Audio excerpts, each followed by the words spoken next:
നമസ്കാരം, എല്ലാവർക്കും എൻ്റെ യൂട്യൂബ് ചാനലിലേക്ക് സ്വാഗതം. ഞാൻ ഇന്ന് നോക്കാൻ പോകുന്നത് എനിക്കൊരു പേഴ്സണൽ റീഡിംഗ് വന്നിട്ടുണ്ടായിരുന്നു ഈ ഒരു വിഷയത്തെ കുറിച്ചിട്ട്. തേർഡ് പാർട്ടിയെ നിങ്ങളുടെ വ്യക്തിയുടെ ബന്ധുക്കൾ എങ്ങനെ നോക്കിക്കാണുന്നു. ചില സമയത്ത് നമ്മളുടെ വ്യക്തിയുടെ ബന്ധുക്കൾക്ക് നമ്മളെ ഇഷ്ടമല്ലെങ്കിൽ നമ്മൾ തമ്മിലുള്ള ബന്ധം മുറിക്കാൻ വേണ്ടിയിട്ട് വേറെ ആരെങ്കിലും അവർക്ക് ഇഷ്ടമുള്ള ഒരാളെ അതിനകത്ത് കയറ്റിവിടാൻ നോക്കും. അപ്പൊ ഒരു തേർഡ് പാർട്ടി കണക്ഷൻ ഉണ്ടാക്കി എടുക്കാൻ നോക്കൂ അവര് ബന്ധുക്കൾ നമ്മൾ ഉപദ്രവിക്കാൻ വേണ്ടിയിട്ട്. അപ്പൊ അങ്ങനത്തെ ഒരു റീഡിംഗ് ആണ് ഞാൻ നോക്കാൻ പോകുന്നത്. നിങ്ങളുടെ വ്യക്തിയുടെ ബന്ധുക്കള് ഈ തേർഡ് പാർട്ടിയെ എങ്ങനെ നോക്കിക്കാണുന്നു അതാണ് നമ്മൾ നോക്കുന്നത്. ജനറൽ റീഡിംഗ് ആണ്, എല്ലാവർക്കും റെസനേറ്റ് ചെയ്യില്ല. ജനറൽ റീഡിംഗ് കണ്ടിട്ട് ഒരു ഡിസിഷനും എടുക്കരുത്. എത്രത്തോളം റെസനേറ്റ് ചെയ്താലും ഒരു ഡിസിഷനും എടുക്കരുത് കേട്ടോ.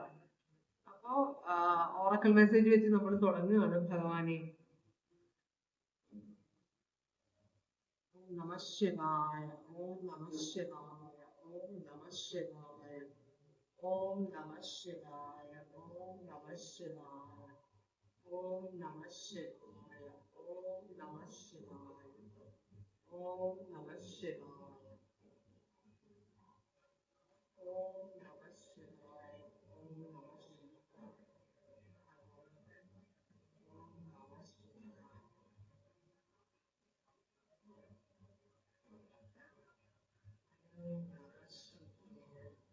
നമഃ ശിവായ.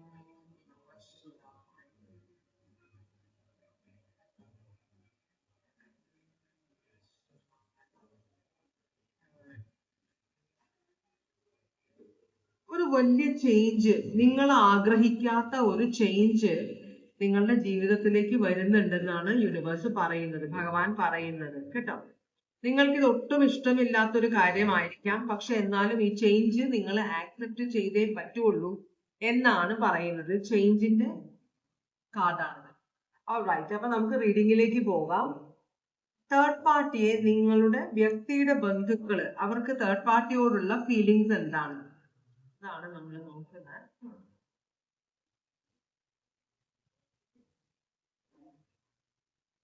നിങ്ങളുടെ വ്യക്തിയുടെ ബന്ധുക്കൾക്ക് തേർഡ് പാർട്ടിയോടുള്ള ഫീലിങ്സ് എന്താണ്?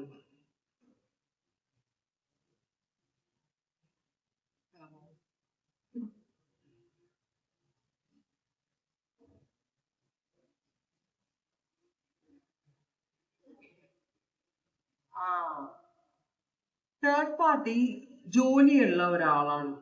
അപ്പോ ചിലപ്പോ നിങ്ങൾക്ക് ജോലി ഇല്ലായിരിക്കാം, തേർഡ് പാർട്ടിക്ക് നല്ല ജോലിയുള്ള ഒരാളാണ്. അപ്പോ അവരുടെ ആ പൈസ കൂടി നിങ്ങളുടെ വ്യക്തിയുടെ ബന്ധുക്കൾ നോക്കുന്നുണ്ട്. ആ പൈസ കൊണ്ട് ഇവർക്ക് ഗുണമുണ്ടാവും. അപ്പൊ തേർഡ് പാർട്ടി ഉണ്ടാക്കുന്ന പൈസ ഇവരുടെ വീട്ടിലേക്കും വരുമല്ലോ എന്നൊരു ചിന്ത അവർക്കുണ്ട്. അതുപോലെ തന്നെ തേർഡ് പാർട്ടിയെ നിങ്ങൾ കുറച്ചും കൂടെ സ്ട്രോങ് ആയിരിക്കും. അപ്പോ നിങ്ങളുടെ വ്യക്തിയുടെ ബന്ധുക്കൾ പറയുന്ന എല്ലാ കാര്യങ്ങളും സമ്മതിച്ചു കൊടുക്കാത്ത ഒരാളായിരിക്കും, കുറച്ച് സ്ട്രോങ് ആയിട്ട് നിൽക്കുന്ന ആളായിരിക്കും. തേർഡ് പാർട്ടി ചിലപ്പോൾ നിങ്ങളുടെ വ്യക്തിയോടുള്ള ഇഷ്ടം കൊണ്ടായിരിക്കാം ഇവര് പറയുന്നതെല്ലാം കേൾക്കും. ചിലപ്പോൾ അത് ഇപ്പൊ കാര്യം നടക്കാത്തത് കൊണ്ടായിരിക്കാം, കാര്യം നടന്നു കഴിഞ്ഞാൽ തേർഡ് പാർട്ടിയുടെ സ്വഭാവം മാറുമായിരിക്കാം, അത് അവർക്ക് അറിയില്ലല്ലോ. അപ്പോ തേർഡ് പാർട്ടിയെ എങ്ങനെയെങ്കിലും നിങ്ങളുടെ വ്യക്തിയെ കൊണ്ട് തേർഡ് പാർട്ടിയുടെ ലൈഫിൽ മീൻസ് തേർഡ് പാർട്ടിയെയും വ്യക്തിയെയും ഒരുമിപ്പിക്കണമെന്നാണ് നിങ്ങളുടെ വ്യക്തിയുടെ ഫാമിലിയുടെ തീരുമാനം കേട്ടോ. അപ്പോ ഇപ്പോ ഒരു പ്രശ്നമുണ്ട്. എന്തൊക്കെയോ ഇപ്പൊ നിങ്ങളുടെ തേർഡ് പാർട്ടിക്ക് ജോലിയുള്ള, നിങ്ങളുടെ തേർഡ് പാർട്ടി അല്ല, വ്യക്തിയുടെ ലൈഫിലുള്ള തേർഡ് പാർട്ടിക്ക് ജോലിയുണ്ട്. അവർ ഒരുമിച്ച് ജോലി ചെയ്യുന്നവരാണ്. അപ്പൊ ചിലപ്പോൾ ഒരേ ലെവലിലുള്ളതായിരിക്കാം, ഇഷ്ടംപോലെ പണം സമ്പാദിക്കുന്ന ആളുകളാണ് നിങ്ങളുടെ വ്യക്തിയും ഈ തേർഡ് പാർട്ടിയും. ചിലപ്പോൾ നിങ്ങൾക്ക് ജോലി ഇല്ലാതായിരിക്കാം.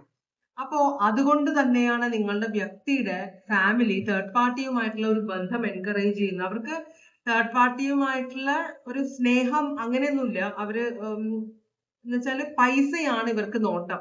പൈസയുടെ കാർഡാണ് ഇവിടെ മെയിൻ ആയിട്ടുള്ളത്. പൈസയാണ് ഇവർക്ക് നോട്ടം. അത് മാത്രമല്ല, തേർഡ് പാർട്ടി ചിലപ്പോ പുറത്തേക്കൊക്കെ പോകാൻ, ചിലപ്പോ പുറത്ത് വല്ല നല്ല ജോലിയായിരിക്കും, UK, USA, കാനഡ അങ്ങനെയുള്ള സ്ഥലങ്ങളിൽ, ഗൾഫും ആവാം. അപ്പോ നാട്ടിലുള്ള ഒരു തേർഡ് പാർട്ടി അല്ല. ഈ തേർഡ് പാർട്ടി പുറത്ത് ജോലി എടുക്കുന്ന നല്ല ശമ്പളം വാങ്ങിക്കുന്ന ഒരാളാണ്. അതുകൊണ്ടാണ്, അതുപോലെ നിങ്ങളുടെ വ്യക്തിയുടെ ബന്ധുക്കൾ പറയുന്നതെല്ലാം അപ്പൊ ഫാമിലിയിലുള്ള ഒരാളായിരിക്കാം ഇത്. നിങ്ങളുടെ വ്യക്തിയുടെ ബന്ധുക്കൾ പറയുന്നതെല്ലാം അവര് സാധിച്ചു കൊടുക്കുന്നുണ്ട്. ചിലപ്പോ പലർക്ക് ജോലി പിടിച്ചു കൊടുത്തിട്ടുണ്ടാവാം, ആവശ്യമുള്ളപ്പോൾ പൈസ അയച്ചു കൊടുക്കുന്നുണ്ടാവാം. നിങ്ങളുടെ വ്യക്തിയുടെ ഫാമിലിയുമായിട്ട് ഒരുമയോടെ പോകുന്ന ഒരാളാണ് തേർഡ് പാർട്ടി എന്നാണ് പറയുന്നത്.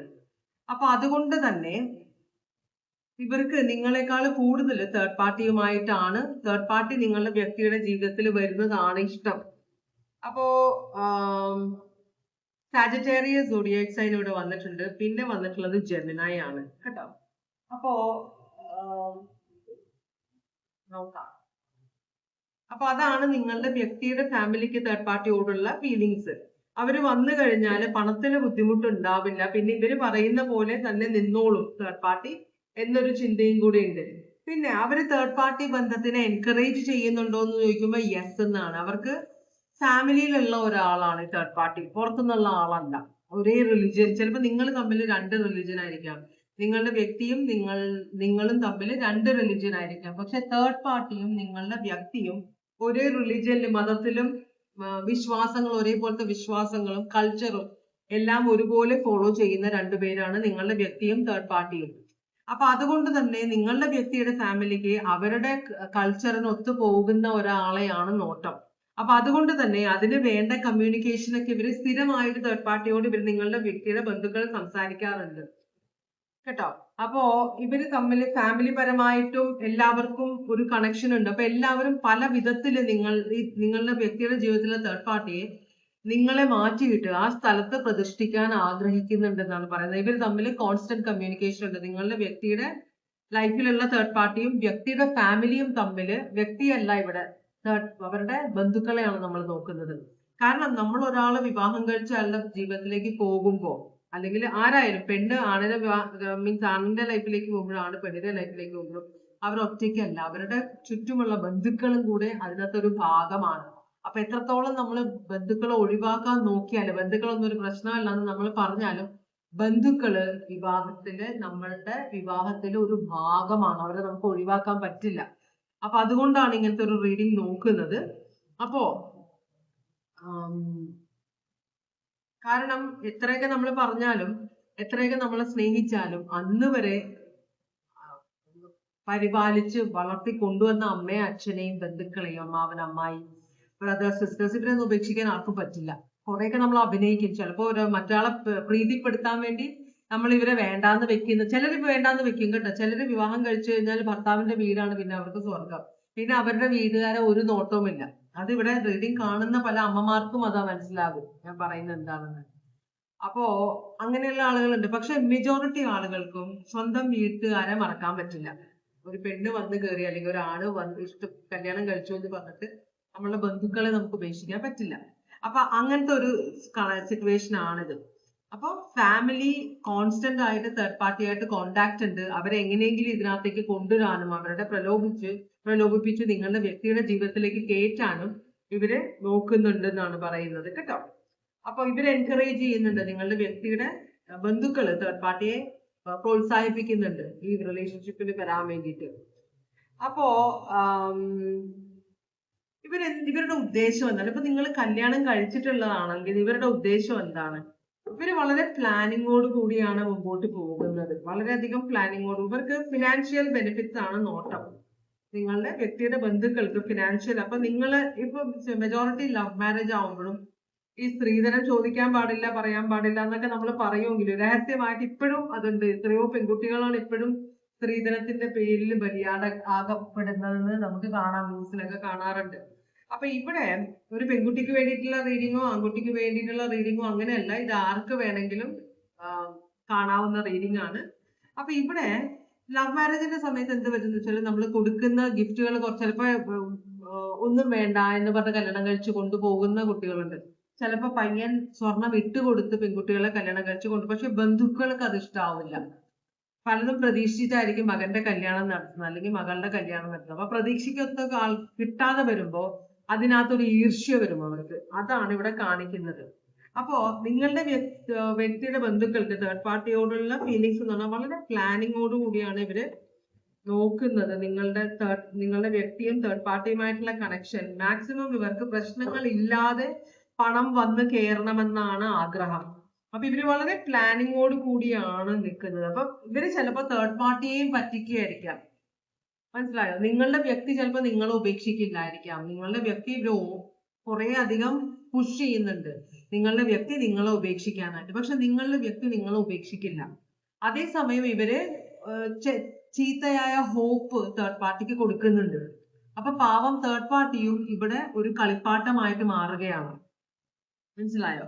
അപ്പൊ ഇവരുടെ ഉദ്ദേശം എന്ന് പറഞ്ഞാൽ വലിയ പ്രശ്നമൊന്നുമില്ല, അത് കിട്ടുന്ന പൈസ മേടിച്ചെടുക്കുക തേർഡ് പാർട്ടിയുടെ അടുത്തുനിന്ന്. അവസാനം ഇവര് സോറി പറയുമായിരിക്കും, അയ്യോ ഞങ്ങൾ കുറെ ട്രൈ ചെയ്തു, പിന്നെ കൊടുത്ത പൈസ ഒന്നും തിരിച്ചു കിട്ടില്ല. ഇങ്ങനെയുള്ള ബന്ധങ്ങളില് നമ്മൾ കൊടുക്കുന്ന പൈസ ഒന്നും തിരിച്ചു കിട്ടില്ല. അപ്പൊ തേർഡ് പാർട്ടി ഇവരെ പണം കൊണ്ട് സഹായിക്കുന്നുണ്ട്, ജോലി പിടിച്ച്. ചിലപ്പോ തേർഡ് പാർട്ടി പിന്നീട് ഇവര് പറയാൻ പോകുന്നത് വെച്ചാൽ ഇവ കല്യാണം കഴിച്ച ആളല്ല, അല്ലെങ്കിൽ ഇവള് കല്യാണം കഴിച്ച ആളല്ല, പിന്നെ നീ എന്ത് ഉദ്ദേശത്തിലാണ് ഇവിടെ നിന്നത്, നിനക്ക് മനസ്സിലാക്കാൻ പാടില്ലായിരുന്നു, അതൊന്നും നടക്കില്ല എന്നുണ്ടെങ്കിൽ ഞങ്ങൾ പറഞ്ഞു ഞങ്ങളുടെ ആഗ്രഹമായിരുന്നു, പക്ഷെ കാര്യം നടന്നില്ല, സോറി എന്ന് പറഞ്ഞു ഒഴിവാകുന്ന ബന്ധുക്കളാണിത്. നിങ്ങൾക്കും ഈ ബന്ധുക്കൾ നല്ലതാവില്ല കേട്ടോ. കാരണം നിങ്ങളെ ഉപദ്രവിക്കാൻ ശ്രമിക്കുന്ന ആളുകളാണ്. ഇവരുടെ സ്വാർത്ഥതയ്ക്ക് വേണ്ടി നിങ്ങളെയും നിങ്ങളുടെ വ്യക്തിയെയും തേർഡ് പാർട്ടിയെയും ഒരുപോലെ ഉപയോഗിക്കുന്ന ബന്ധുക്കളാണ് ഇവര്. അത് നിങ്ങൾക്കും ഉപയോഗത്തിൽ വരില്ല, നല്ലതായിരിക്കില്ല. അത് സ്കോർപിയോ ആണ് വന്നേക്കുന്നത്. സ്കോർപിയോ ടവർ റിവേഴ്സ് ആണ് വന്നിരിക്കുന്നത്. അപ്പൊ ഇവരിത് ചെയ്യുന്നത് രഹസ്യമായിട്ടാണ്, ആരും അറിയാൻ പാടില്ല. നിങ്ങളുടെ വ്യക്തി ഒട്ടും അറിയാൻ പാടില്ല, തേർഡ് പാർട്ടി ഇവിടെ നടക്കുന്ന കാര്യങ്ങളൊന്നും അറിയാൻ പാടില്ല. അപ്പൊ തേർഡ് പാർട്ടിയെ വ്യക്തിയെ കാണിച്ചിട്ട് ഇവര് കാര്യങ്ങൾ നടത്തുക. അപ്പൊ വ്യക്തിയും തേർഡ് പാർട്ടിയായിട്ട് കണക്ഷൻ ഇല്ല. നിങ്ങളുടെ വ്യക്തിയുടെ ഇപ്പൊ പരിചയം ഉണ്ടാവാം, ഫ്രണ്ട് ആവാം, മനസ്സിലാവുണ്ടോ? അപ്പോ ഇല്ലാത്ത ആഗ്രഹങ്ങൾ കൊടുത്തിട്ടാണ് ഇവിടെ തേർഡ് പാർട്ടിയും നിങ്ങളുടെ ഹസ്ബൻഡോ അല്ലെങ്കിൽ വൈഫോ ആയിട്ട് ഒരു ബന്ധവും ഇല്ലെന്നാണ് പറഞ്ഞത്. നമ്മൾ ഫ്രണ്ട്സ് ആയിരിക്കാം, എന്തെങ്കിലും തരത്തിൽ കണക്ഷൻ ഉണ്ടാവും, രണ്ടുപേരും ചിലപ്പോൾ ഒരുമിച്ച് ജോലി ചെയ്യുന്നവരാവാം, അതിനപ്പുറത്തേക്ക് ഇവർ തമ്മിലൊരു കണക്ഷൻ ഇല്ല. പക്ഷേ ഇതിൽ കണക്ഷൻ ഉണ്ടാക്കിയെടുക്കാൻ ശ്രമിക്കുന്നത് നിങ്ങളുടെ വ്യക്തിയുടെ ബന്ധുക്കളാണ്. അവരെയാണ് നിങ്ങൾ സൂക്ഷിക്കേണ്ടത്. മനസ്സിലായോ? അപ്പോ ഇവര് നിങ്ങളെയും നിങ്ങളുടെ വ്യക്തിയെയും തമ്മിൽ തെറ്റിക്കാനും നോക്കും. ഈ തേർഡ് പാർട്ടിയുടെ പേര് പറഞ്ഞിട്ട് നിങ്ങളെയും നിങ്ങളുടെ വ്യക്തിയെയും തമ്മിൽ പ്രശ്നമില്ലാത്തടുത്ത് പ്രശ്നമില്ലാതെ ഉണ്ടാക്കിയെടുക്കാൻ ഇവര് നോക്കും. കാരണം ഇവര് ഭയങ്കര സ്വാർത്ഥതയുള്ള ഫാമിലിയാണ്. മെയിൻ ആയിട്ട് പണമാണ് നോട്ടം. അപ്പോ ഇവര് ശരിക്കും പറഞ്ഞാൽ ആരും അറിയാതെ രഹസ്യമായിട്ട് ഒരു പ്രശ്നങ്ങൾ ഇല്ലാതെ ഈ തേർഡ് പാർട്ടിയുടെ അടുത്ത് മാക്സിമം പൈസ അടിച്ചു മാറ്റണമെന്ന് ആഗ്രഹിക്കുന്നവരാണ്. അപ്പൊ നിങ്ങൾ വിചാരിക്കും തേർഡ് പാർട്ടിയുടെ ജീവിതത്തിലല്ലേ ഈ പ്രശ്നം, എനിക്ക് എന്താണ്, നിങ്ങൾക്കും പണിയാവും അത്. മനസ്സിലാണോ? ഈ തേർഡ് പാർട്ടി ഒഴിഞ്ഞു കഴിയുമ്പോൾ ചിലപ്പോൾ ഇവര് വേറെ തേർഡ് പാർട്ടിയെ കൊണ്ടുവരും. കാരണം ഇവർക്ക് ഉദ്ദേശം എന്ന് പറഞ്ഞാൽ മാക്സിമം പണം ഉണ്ടാക്കുക, പണിയെടുക്കാതെ പണം ഉണ്ടാക്കാനായിരിക്കും ഇവരുടെ ആഗ്രഹം. എന്തായാലും സൂക്ഷിക്കുക നിങ്ങൾ കേട്ടോ. ഇവിടെ സ്കോർപിയോ, ജെമിനായി, സാജിറ്റേറിയസും വന്നിട്ടുണ്ട്. ഇതാണ് ഇവരുടെ ഉദ്ദേശം. അപ്പൊ തേർഡ് പാർട്ടിയെ ഇവർ ശരിക്കും ഉപയോഗിക്കുന്നുണ്ട് ഇവരുടെ ആവശ്യങ്ങൾക്ക് വേണ്ടി, പണത്തിന് വേണ്ടിയിട്ട്. ഇവിടെ തേർഡ് പാർട്ടിയോട് ഒരു സഹതാപം തോന്നുന്നുണ്ട്. ഓക്കെ, അപ്പൊ ഇതാണ് ഇന്നത്തെ റീഡിംഗ്.